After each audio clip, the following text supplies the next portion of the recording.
From the call to obliviously sign up to an Imperial Academy, to certain folks just not being all that great at their jobs, it's safe to say the following moments eventually impacted the Star Wars sphere in ways few could have ever possibly imagined at the time. I'm Gareth from What Culture Star Wars, and here are 10 events that changed Star Wars forever. Number 10. DOOKU witnesses the Senate's corruption up close. During the Justice and Choices episodes of Tales of the Jedi, DOOKU comes face to face with the corruption that is beginning to infect much of the Republic he, as a Jedi Master, is trying to serve. And when given the choice to simply accept the way things are or attempt to do something about it, Qui-Gon Jinn's master regularly opts to break the rules, sometimes rather violently. This then sets the stage for Mace Windu eventually being offered a vacant spot on the Jedi Council instead of the older DOOKU, with the former stating that his aggressive methods probably played into the Order's decision. Count Dooku would soon leave the Jedi behind and conspire with Darth Sidious as the pair created a separatist movement that would kick off the eventual Emperor's Clone War grand plan. But if the Jedi had just listened to Dooku a little more, and not allowed themselves to become the pawns of the Senate he could see them turning into, then perhaps the fateful war could have been avoided altogether. Number 9. KELLERAN saves GROGU. As more and more Star Wars content is pumped into our galaxy with each passing year, the idea of pretty much all of the Jedi Order being wiped out by the catastrophic Order 66 ordered by Emperor Palpatine is now feeling further and further away from the actual truth. When it comes to the most impactful survivor of this galaxy-altering massacre of recent times, however, nobody really comes close to the Mandalorian's relentlessly adorable and rather badass little green legend.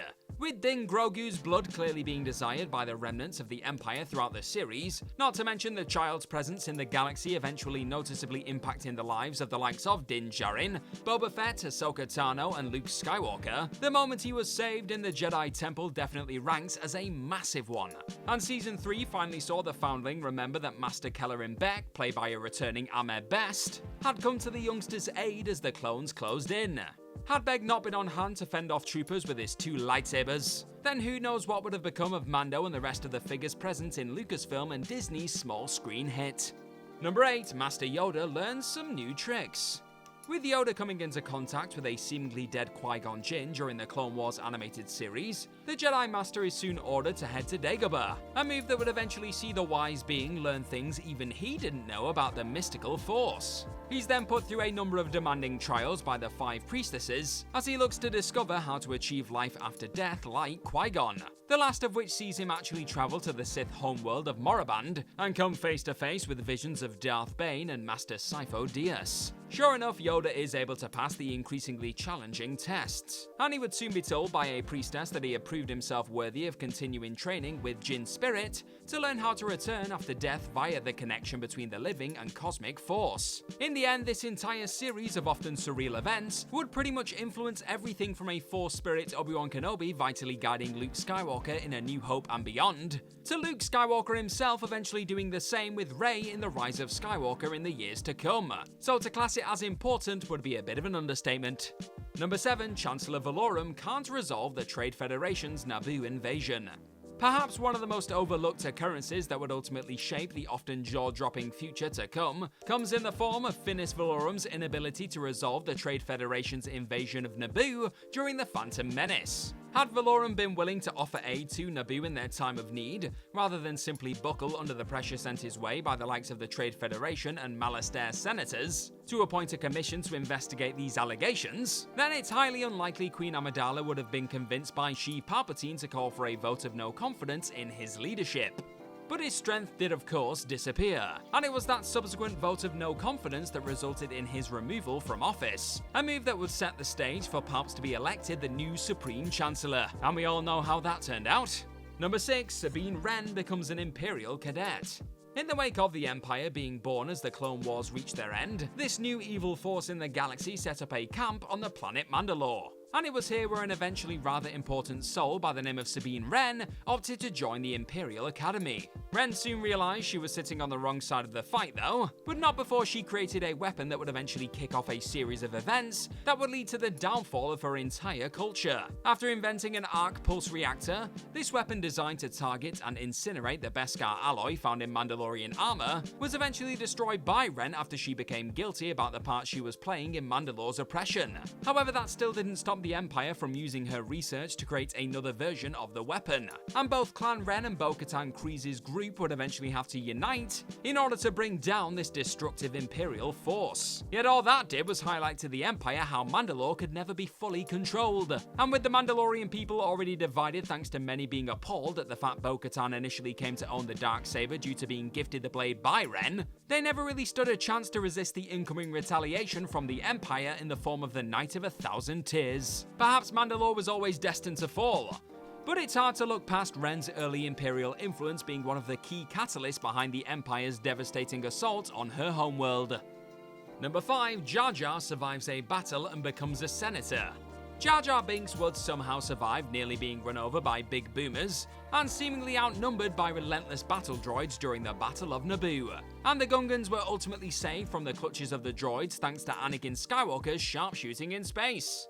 It was that particularly fortunate turn of events, however, that eventually led to Binks turning his attention to the world of politics. Before long, the same dude who couldn't go 10 minutes without nearly being run over was sitting as a junior representative in the Galactic Senate. And by the time Attack of the Clones came around, the easily manipulated Gungan had stepped in for Amidala after she went into hiding, a move that would directly lead to Supreme Chancellor Palpatine being given the emergency powers he needed to unleash a grand army of the Republic.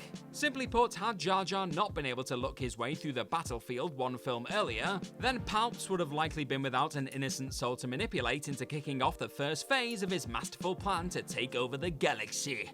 Number 4. Rey chooses not to sell her new droid pal.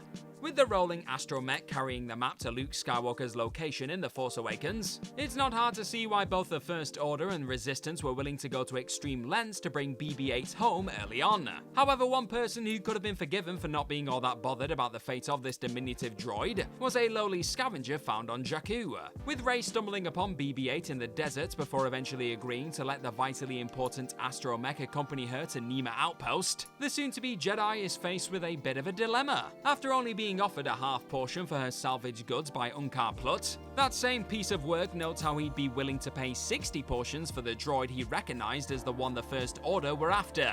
Rey thankfully did the right thing though, but in another reality, Rey could have been living her best life with all the portion bread she could eat after selling off the ball of circuits, while Kylo Ren would have no doubt tracked down his former master and killed all hopes of the Resistance/Jedi overcoming the newest evil in the galaxy. Would have been a much shorter film, mind. Number 3. Mace Windu refuses to trust Anakin. Time and time again, the likes of Yoda, Mace Windu and co. opted to turn a blind eye to the signs of their bitter enemy's return during the prequel trilogy, focusing more on leading clone troopers into battle than searching for Darth Sidious. And when an opportunity to end the Sith once and for all fell right into their laps during Episode 3, what did the purple-bladed Jedi Master decide to do? Foolishly leave Anakin Skywalker in the temple due to a lack of trust in the ally he'd regularly clashed with over the years. It was that arrogant move that likely nudged an already conflicted Skywalker that much closer to embracing the dark side.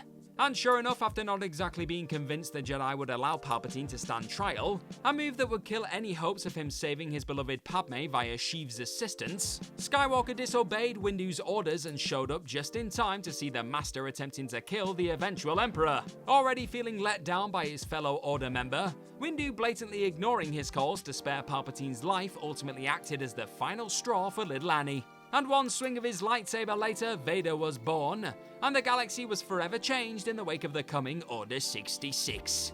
Number 2. The Jedi Council don't listen to SIFO-DYAS. The Jedi Order were at it again when it came to not listening or fully trusting certain members of their gang. With Jedi Master SIFO-DYAS being sure of an incoming danger that could act as a great threat to both the Jedi and Republic, it soon became clear to him that an army needed to be created in order for those fighting the good fight to triumph. The Jedi Council disagreed, of course, feeling his plan was a little too extreme, and soon removed him from the High Council. However, that still didn't stop SIFO-DYAS from executing a plan to create a clone army, with the Master lying to the Kaminoans that this was a request from the Galactic Senate. This would then set the stage for Palpatine to take advantage of the creation of this rather useful Grand Army, with the Dark Lord of the Sith having SIFO-DYAS assassinated before setting his own dreadful scheme in motion. Yet the Jedi could have kept the big bad in the galaxy from getting his hands on the clone army, and subsequently retooling the inhibitor chips within them to target all Jedi upon Order 66 being given, had they just trusted this particular council member. You're sensing a theme here, right? Number 1. A Naboo Royal Starship Hyperdrive malfunction.